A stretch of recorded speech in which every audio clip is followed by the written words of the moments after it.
Hi, I'm Jess, and welcome to Spooky Movie Club.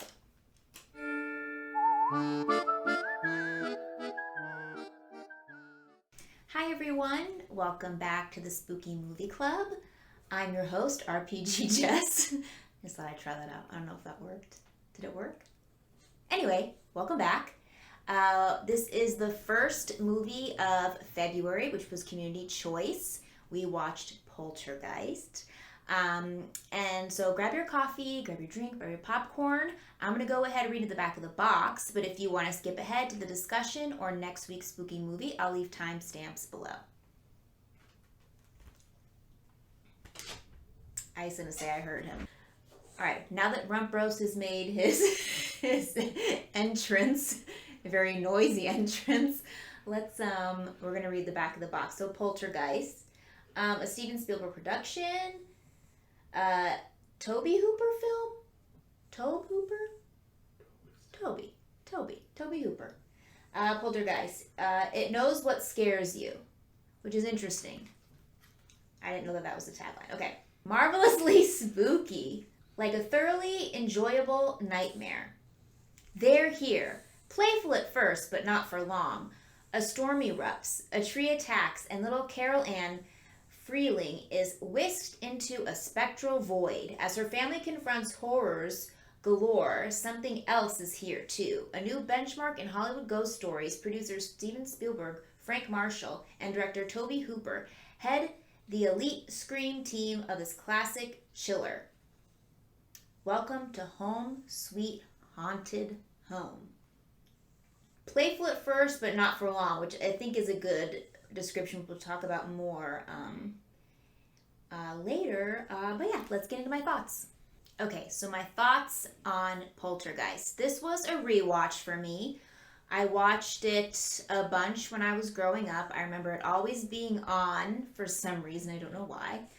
But this time when I watched it, I wanted to watch it with, I guess, a more critical eye. Like, was it a rose-colored glasses of what I'm remembering? And see if I could pick up on little nuances.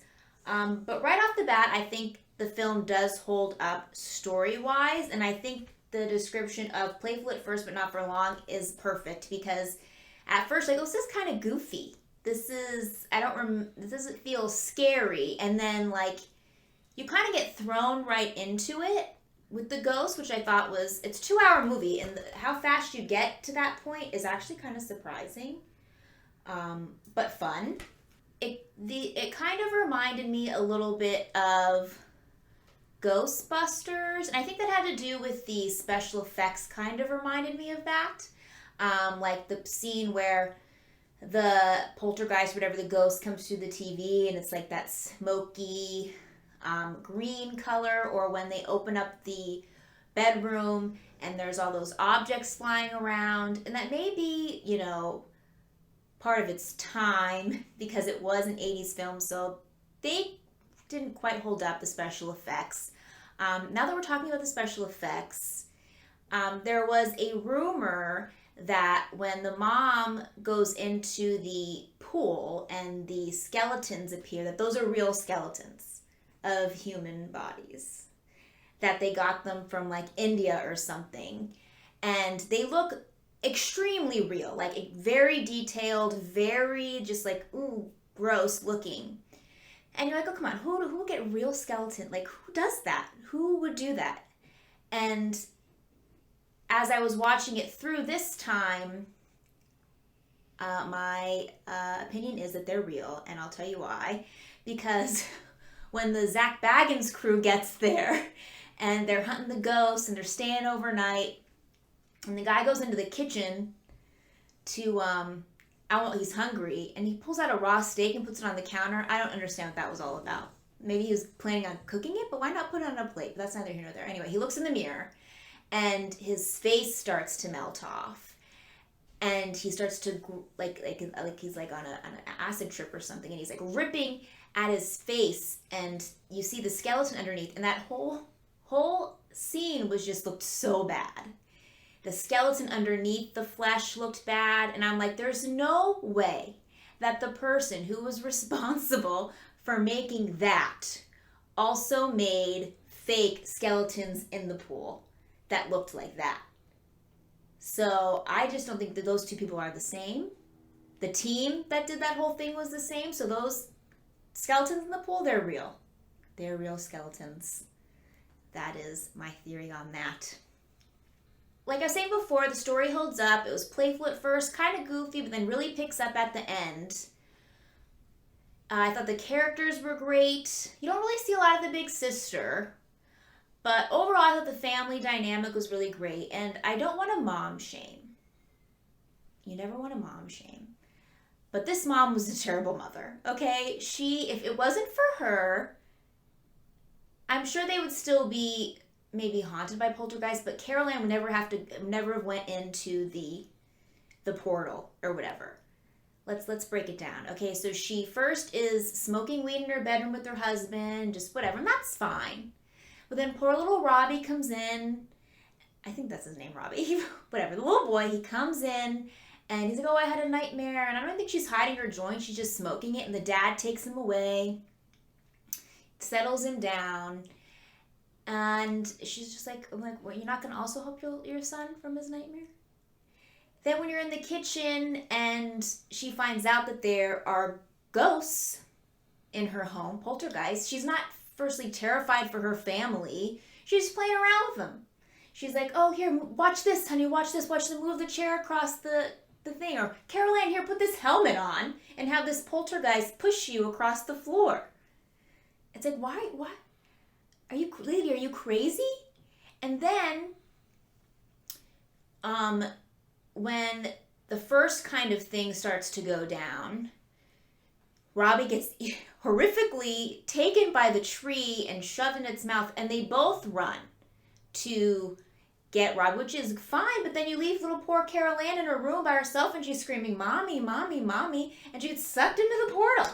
Because, like, the mom wasn't also there to help her little, like, the dad's got Robbie. Why don't you bring Carol Ann with you, protect her? She's left her in the room. But then I think they kind of set it up that way to have the mom kind of make these weird mistakes, because then she's the one that goes in after Carol. She's like, I'm going in. I'm going to be the mom, and I'm going to go into this weird portal situation and grab my daughter. Which is strange, but like I guess they were kind of setting it up that way. Another kind of rumor that plagues this movie is that Steven Spielberg was the one to actually direct it, even though it just says a Steven Spielberg production and he's listed as a producer. So I knew that kind of going in that was a theory, so when I was also watching it, I was trying to look for clues if I could see this kind of being a Steven movie. Oh, I was very upset. And okay, are you done? Are you done interrupting me? Are you done? Thank you so much. Thank you. He's got a lot to say, I guess. He's very annoyed. Rump Roast is very annoyed.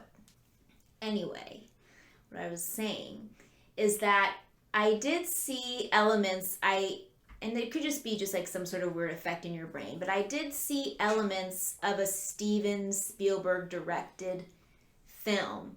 It seemed very Steven. Like, for me, Spielberg films have this kind of charm to them, and then have a great kind of family dynamic and charm and humor, even though it may be like a scary film. Take Jaws, for example.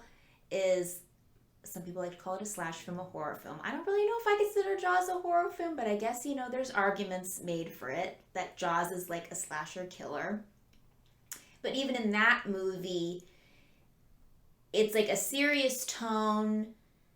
It's a scary movie, but there are elements of charm and humor strung throughout, just very naturally. And I felt that Poltergeist also had those same elements, especially with the ending scene where they're all kind of quiet in the car and they're going to the Holiday Inn, and they go into the room and the dad opens the door and pushes the TV out of the room. There's just like little moments like that. And when he's trying to sell one of the other homes and like other development, and I don't remember what the couple says, but they're like, oh yeah, oh that first off, that's really dingy over there, and the father says something stupid, but it was like really funny and just natural. Or even right at the beginning where they're watching the football game and the neighbor next door has the same remote or something, and he's pressing the remote and it's changing to Mr. Rogers, and that whole exchange is just funny and natural. And to me, that seems very Spielberg. So I can see him directing this. And I guess the backstory of why that rumor came to be is that it is a production. Apparently, he was always meant to direct Poltergeist, but there was like rumors of a director's strike, and so he didn't want to be directing this in the middle of a strike and would have to stop production. So Tobe Hooper came on as kind of like the face of the face director, and Steven was really the one calling all the shots. And I guess before Zelda had died, she had said, when I was there, I had 6 days of shooting on Poltergeist. She said Steven directed the whole thing while I was there. So maybe it was like a dual directing situation, but definitely watching it the second time through, or like this recent time through, I definitely see this as a Spielberg film for sure. I could see him directing this. This has kind of like his stamp on it, in my opinion. What do you guys think? Do you think Steven directed this, or do you think that's just a silly rumor? Better hurry up, because Rump Roast is not pleased. All right, so my final thoughts on, this is just the Rump Roast show, I guess, with your host, Rump Roast. Is this the Rump Roast show? Anyway, so, I don't know if you can hear any of this. My final thoughts on Poltergeist is I think it's fun and charming film, and I think I definitely will rewatch it. However, it's not high on my rewatch list. I think for me, it very was kind of through a rose-colored glass, loving the Poltergeist. I think it's a great film. I think it's fun. But it's not something I'm going to rush to rewatch again. Like Fright Night, I'm like, I got to rewatch Fright Night again. That was awesome. I want to rewatch that. From Dusk Till Dawn. Like Lost Boys over and over again. Like those were very rewatchable to me. Gremlins. But this isn't high on the rewatch list. But it's definitely one that's rewatch worthy. So if you haven't seen it, definitely think you should give it a go. There is a remake, which I'm not watching ever in my life. But apparently if you can pick it up on Blu-ray for $1, it's worth it. According to Dave. It's worth it for $1. So keep that in mind. But yeah, I think it's fun, and if you haven't seen it, definitely you have to watch it. It's a classic. So we are ready to announce next week's spooky movie. This was the one that got, I guess, the third amount of votes. I don't know how much. Anyway, the one that got most voted, just above Poltergeist. And this one is the only one out of all the February movies that I have not seen.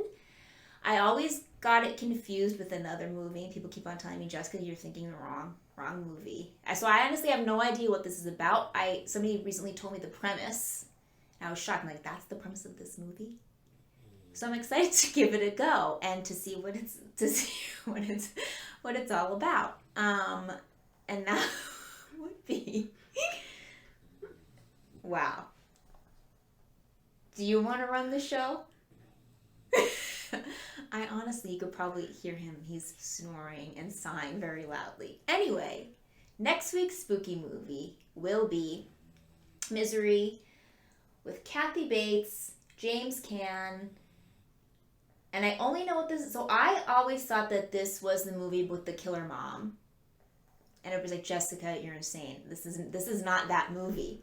I'm like, what is this even about? What is this Misery about? And they're like, it's a crazed fan. She's a crazed psycho fan. So I know nothing about it. I didn't read the back of the box. So I'm going in blind except for what I know that little premise bit to be. And I'm excited. This is one that everybody loves, and it should be interesting. All right, well, that about wraps it up for the Spooky Movie Club with your host, Rump Roast, apparently.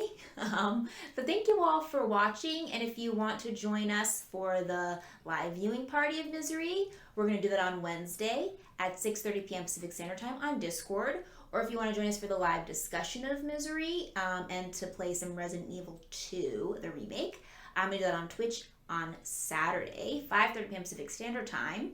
I'm going to leave those links below, but if not, no worries. I will see you here on Sunday with the review.